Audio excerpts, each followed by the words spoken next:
Merci, bonjour à toutes et à tous. Très heureux d'être à Buzet, enfin dans un des châteaux de l'appellation.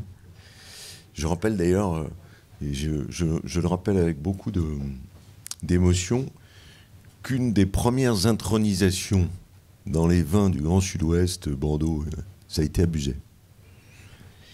Je ne vous dis pas dans quel état je suis parti. Mais c'est un grand moment pour moi. Je suis doublement ou triplement heureux d'être là, d'abord pour cette incroyable aventure qu'il faut rappeler, même si les générations ont changé, que j'ai vécu moi quand j'étais à Paris.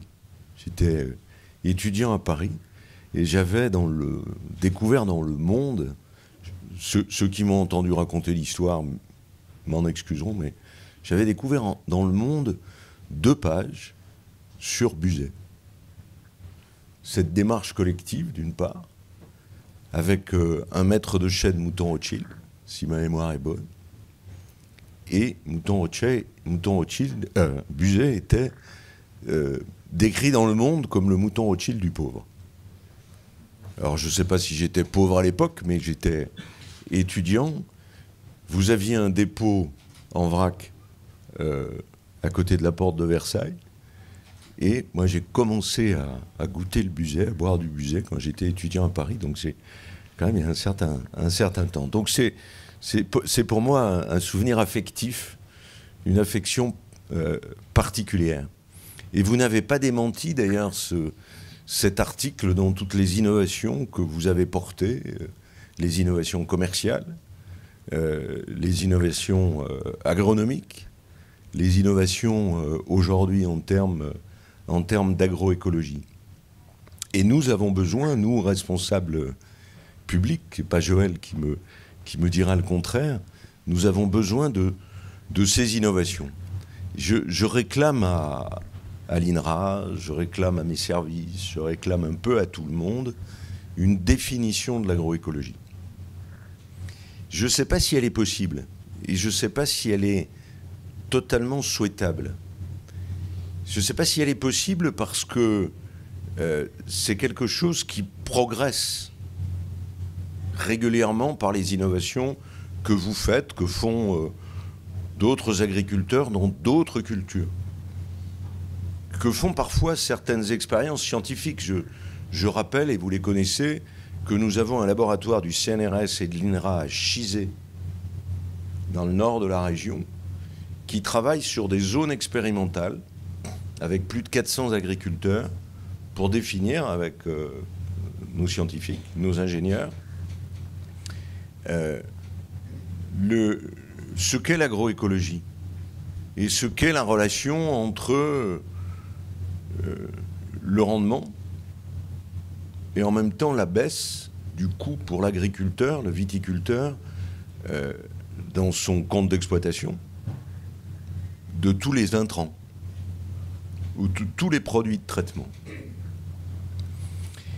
Et les résultats sont assez probants. Certes, il y a une baisse de 20 à 30% des rendements, mais en même temps, il y a une telle baisse dans le compte d'exploitation des intrants que ça donne, et c'est essentiel aussi, dans le revenu de l'agriculteur ou du viticulteur, un retour sur cet investissement technique, intellectuel, moral aussi, dans le contexte aujourd'hui, quelque chose de positif. Je ne sais pas s'il est important de le préciser et de le transformer dans un espèce de décret. C'est en tout cas mon interrogation.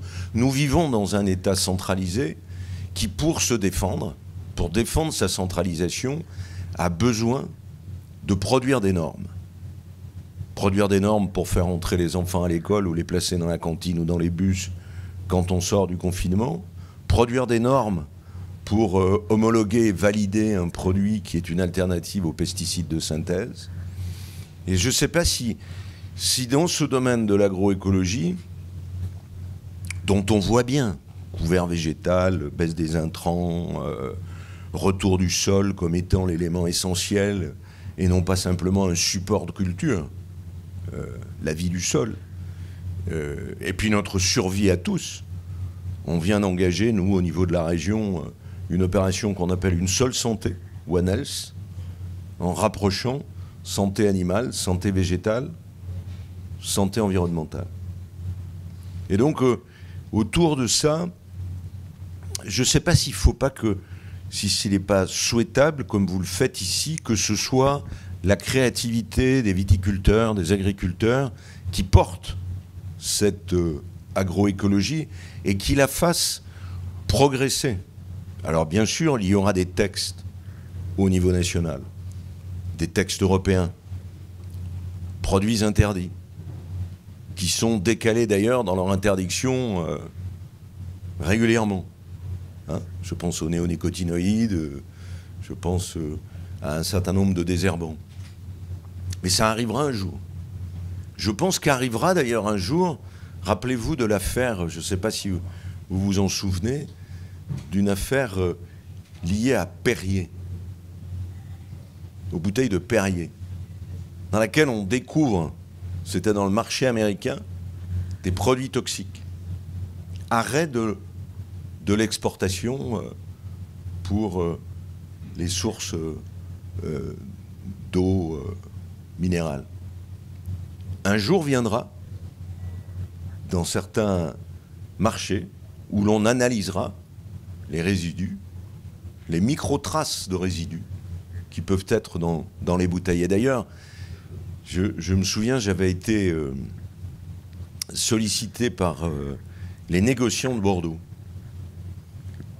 qui, à cause de ces problèmes de marché, s'étaient inquiétés de ce que demain pourrait arriver si, avec la précision de plus en plus importante des analyses, on risquait d'avoir une herse qui tombe devant un certain nombre de marchés, soit en Europe, soit dans d'autres pays. Donc l'agroécologie est plus un processus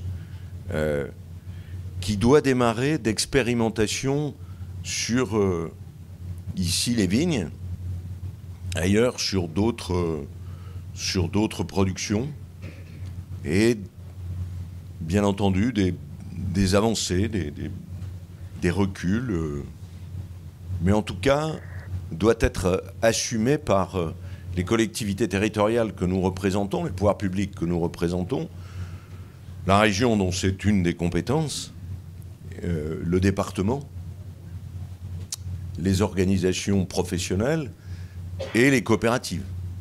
Le rôle des coopératives, je l'ai redit moi en les réunissant après la crise de l'Ukraine pour voir quelles allaient être les conséquences, et elles seront fortes, nombreuses, graves, chez nous. Mais en tout cas, il y a une responsabilité à prendre. Ensuite, il y a une autre bataille que j'essaie de mener,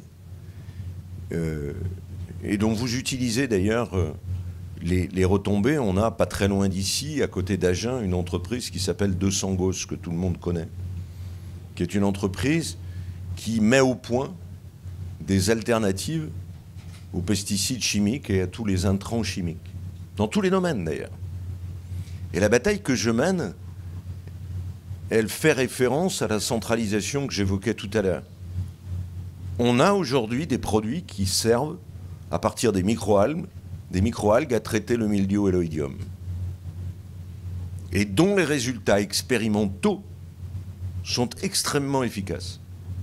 Sauf que l'ANSES nous dit 2025, je regarde, 2030, je vais homologuer.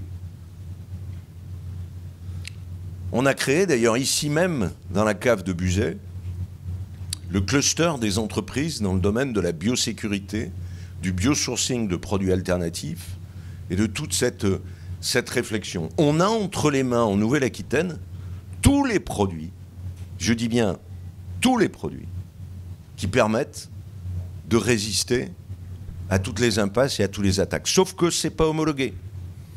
Alors mon entreprise dont je parle, dont j'avais fait descendre les responsables de l'École normale supérieure de Paris, me disent on va se faire homologuer en Belgique. Et quand vous prenez le panel de 200 Gosses, quand vous prenez tous les dispositifs, notamment par rapport au carpocaps du pommier, toutes les maladies qui peuvent exister par les agresseurs, même dans la foresterie, l'INRA a démontré que la plantation diversifiée de feuillus, notamment en bordure, mais aussi à l'intérieur, du feuillu émane une particule que l'on n'a pas encore synthétisée, qui éloigne tout ce qui est nématodes et autres types de production. Et on sait aussi, parce que des démonstrateurs ont été faits, que la croissance, même des pins, quand il y a un minimum de diversité de la plantation, est beaucoup plus productive. Donc on a entre les mains et des méthodes et des produits. Et ma bataille aujourd'hui, c'est de faire en sorte que vous ayez les outils pour dépasser ces impasses. La création, ça a été mon premier projet d'ailleurs, il y a longtemps. Quand je suis arrivé à la région, suite à un dîner que j'avais eu plutôt dans les graves de Pessac-Léognan, mais ayant été maire de Pessac, où on m'avait expliqué que toute la recherche sur la vigne et le vin, sauf l'œnologie, était partie à Montpellier. Le premier acte de politique scientifique que j'ai mené à la région a été de créer un institut des sciences de la vigne et du vin. Et aujourd'hui, par rapport au réchauffement climatique, sur les cépages, sur la taille, hein, j'entendais une émission ce matin sur France Inter, on retarde la taille dans certains...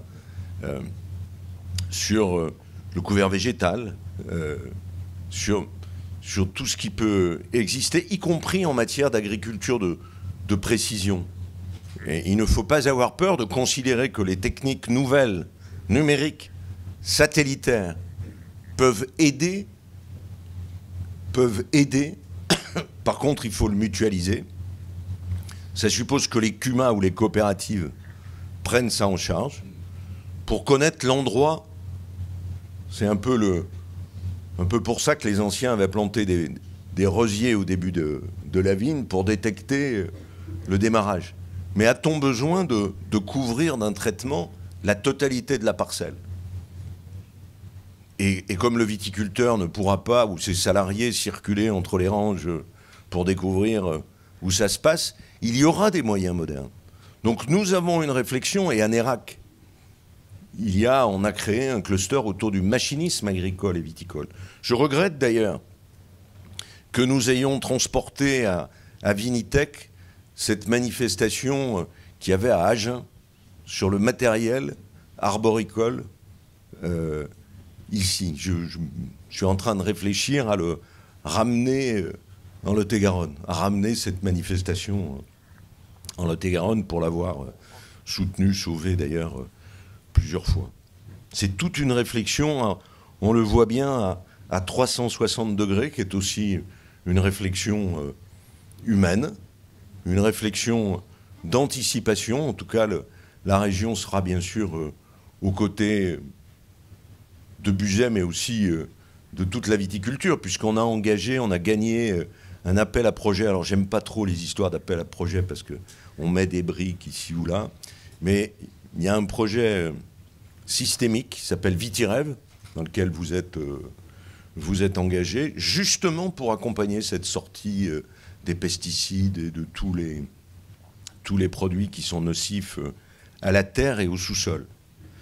Il y a bien entendu, tu l'évoquais, Joël, le problème de l'eau. Alors il se trouve que j'ai pris la présidence, il y a quelques mois, du comité de bassin à Dour-Garonne. La situation est plutôt inquiétante.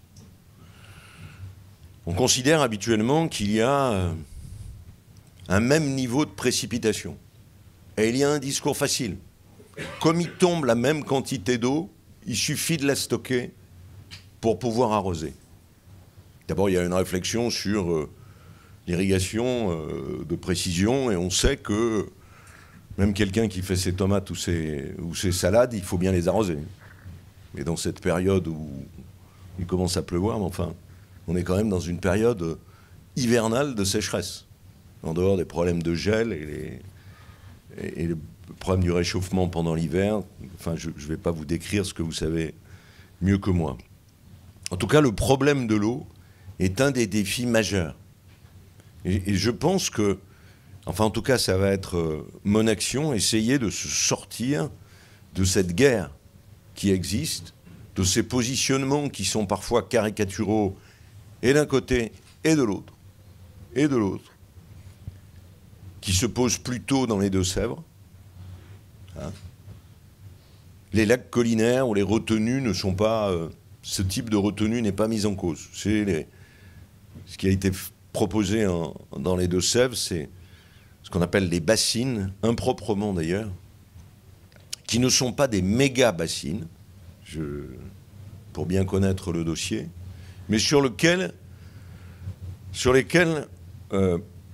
on essaye d'avoir une triple transition.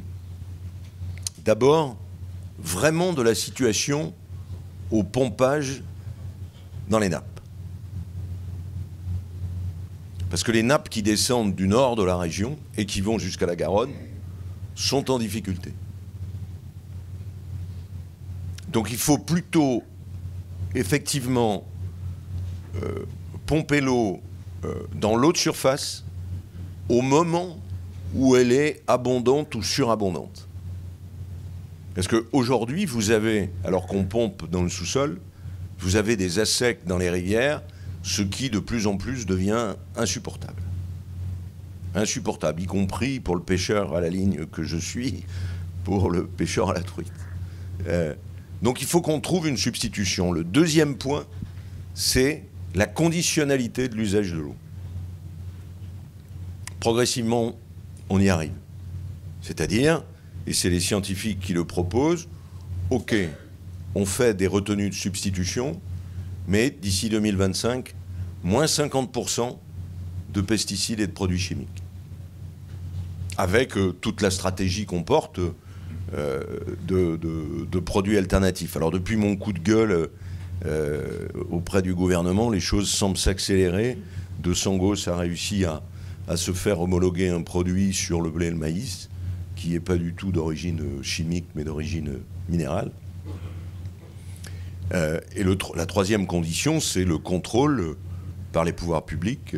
Moi qui suis un girondin et un décentralisateur, on ne peut pas laisser un certain nombre de choses s'il y a une baisse.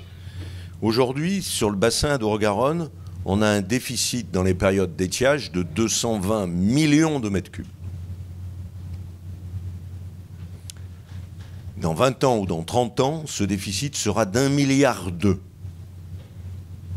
Aujourd'hui, la température de la Garonne à Agen, l'été, dans ce qui reste d'eau, c'est 28 degrés. À Toulouse, c'est pareil. Moins de fonte de neige, fonte rapide, problème des sources. Et donc, il y a une réflexion globale à avoir. Soit cette réflexion, elle va se faire dans le conflit, soit elle va se faire en se fixant un objectif, et nous, avec Néoterra, à la région, on s'est fixé l'objectif de 2030, soit on travaille ensemble, on expérimente, on avance, ce que vous faites. Et moi, j'admire à la fois la persévérance de tout ce que vous faites. Et je trouve d'ailleurs que le débat national étant tellement, parce qu'il est national, comment dit-on, exacerbé, qu'il faut que nous reprenions en main toutes ces opérations. Alors bien entendu, dans la période actuelle, mais je ne vais pas m'étendre là-dessus, on a aussi le problème des assurances, qu'on règle le problème des assurances par rapport à tous les aléas. Il y a toute une réflexion à avoir qu'on est en train de travailler à Bruxelles, et Bruxelles est beaucoup plus avancée d'ailleurs que Paris dans ce domaine-là. Il y a le problème de toutes les protections qui peuvent être mises en place. Il y a tous les travaux. Je parlais